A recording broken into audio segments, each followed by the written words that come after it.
tiesiog kadangi tikrai šviežiai po antros pakopos grįžusi, tai jeigu kam padės, tai jeigu reikia sprendimo, jeigu jūs esate čia, aš pati pagal save žinau, kad ilgai labai galvojau, tikrai bandykit.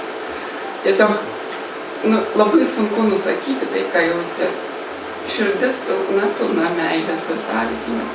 Ir ne tik artimiems žmonėms, tai yra visiems. Tu pasaulį tikrai matai kitom spalvom. Aš Robertai pasikartosiu. Jaučiuosi tai geriausiai apibūdinama. Kaip drugelis. Lengva, skaidri, numetusi visą gyvenimo naštą. Tikrai toks jausmas. Aš galiu pasakyti, tikrai pirmoji pakopa buvau sausio mėnesį. Ir tikrai neplanavau taip greitai. Kai sako, protas jisai tave gesina. Čia daug Roberto apie tai mums pasakoma pirmoji pakopai, bet aš negalėjau to patikėti, kad iš tikrųjų, kai priėmiau sprendimą, kad atsirado proto sakoma, tau bus per sunku, tau nebuvo lengva. O finansai, tikrai 3 priežastis suradau. Bet kai tu išmoksti įsiklausyti dar į tą vidų, tai tikrai girdėjau visai kitą. Kaip ta bus 3 diena, jeigu man darbo diena, aš tikrai dirbu labai aktyvų, dinamišką darbą.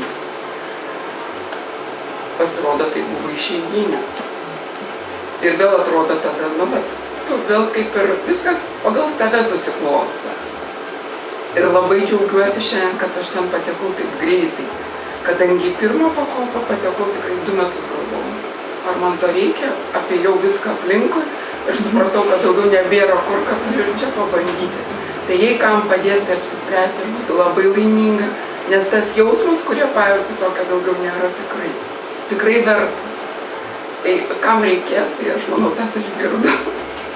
Tai tik tiek ir norėjau su meilė jums visiems tikrai. Giliai įsivalome emociškai ir koreguojasi gyvenimo tikslas.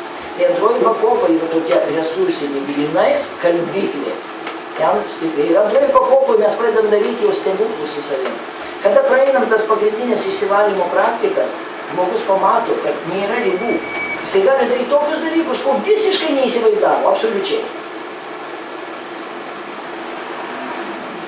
Ir jeigu mes norim išsivalyti ir kitą pusę. Tai yra ta pusė, kurios mes net nežinom, kuri yra kažkokios įtampos.